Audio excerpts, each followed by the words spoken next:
अखन अहाँ सब सुनि रहल छी वायरस केयर के शानदार प्रस्तुति। Music by DJ Umesh, Shukipur बाजार।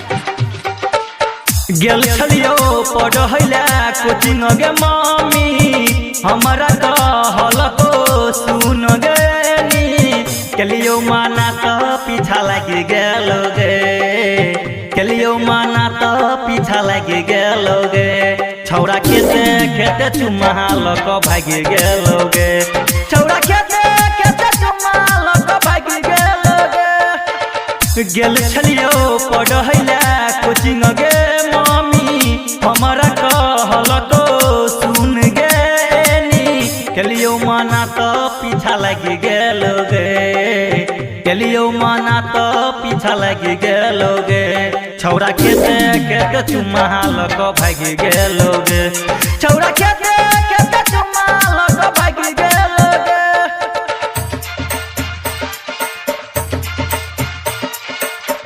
अखन अहाँ सब सुनि रहल छी वायरस केयर के शानदार प्रस्तुति। Music by DJ Umesh, Shukipur Bazar.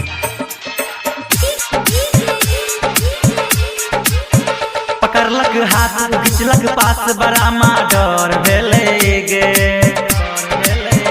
पकड़लक हाथ खिंचलक पास बड़ा डर भेले गे, ने लाज छलै समाज बड़ा डर छलै गे, हमरा से कहलक चुप रह छौरी, नहीं तो करबो हम बल जोरी, डरे रुआ तो पूरा जग गेले गे, डरे रुआ तो पूरा जग गेले गे, छौरा खेते खेते चुम्मा लक भागी गेले गे, छौरा खेते खेते चुम्मा लक भागी गेले गे।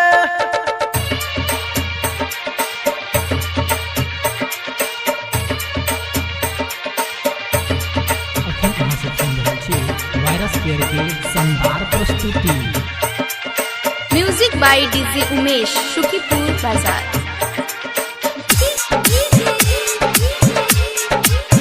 देबो हजार चलै बाजार, उ हमरा से कहलक गे,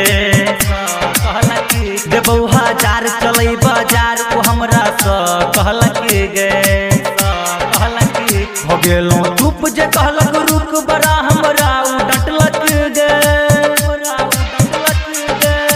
देखै में गोरा छलै कनियो करिया, कहै छलै हम चिरा में से रजवरिया, अंकित अकेला से हो गेले गे, श्याम पंकज से हो गेले गे, छौरा खेते खेते चुम्मा लक भागी गेले गे, छौरा खेते खेते चुम्मा लक भागी गेले गे। गेल छलियो पढ़ैला कोचिंग गे मामी, हमरा कहल को सुन गेनी, केलियो माना तो पीछा लगी गेलो गे, केलियो माना तो पीछा लगी गेलो गे, छौरा खेते खेते चुम्मा लक भागी गेलो गे।